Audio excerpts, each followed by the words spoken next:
Doon muna tayo sa sweetest moments. Sweetest moments na magkasama kayo ni Maisel.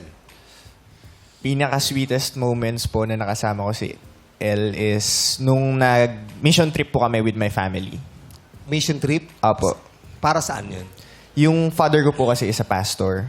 Okay. So, yung father ko po is mahilig po siya tayo po ng parang group and then mag-mission po sa mga tribo. Sa mga malalayo pong lugar. So, it was the first time na may makilala po yung dad ko na girl. So, never po talagang may nakapasok na girl sa buhay ko or sa loob ng bahay or nakilala ng dad ko. She was the first one. And then, sinama ko po siya nun sa mission trip. And then, super happy po ako nun kasi bukod sa marami po kami realizations na natanggap sa buhay, mas naging open pa po kami sa isa't isa. And very natuwa po ako kasi sobrang accommodating po ng dad and mom ko sa kanya. Wow. So, it was the first time po talaga.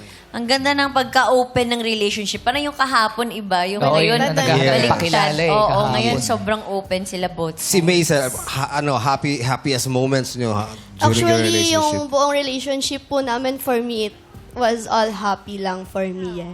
Pero the sweetest moment, wala, naiiyak ako! Okay lang yan.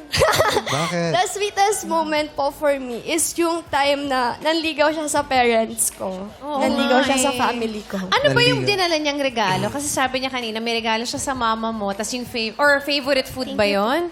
Ano po, nagdala po siya ng flower for me, tapos expensive wine po for my dad. Tapos yung favorite pulveron po ng mami ko sa Goldilocks. Sweet. Yan, alam mo talaga yung paborito niya, eksakto. Tsaka Ano po yun? Tinandaan ko na po talaga yun. Bago pa lang po mag-birthday siya or bago ko pa lang po siya ligawan, tinanong ko na po talaga, first date pa lang po, na kung ano yung favorite ng dad mo.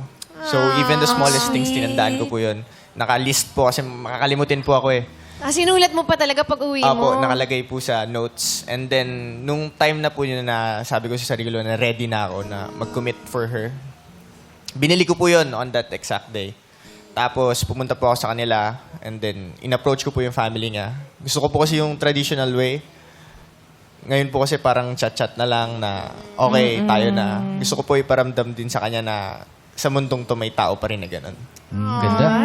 parang old soul si Yusef, no? Oo, old school. Pwede ko matanong, gano'ng katagal yung naging relasyon ninyong ganyan? To be exact po, 8 months. 8 months.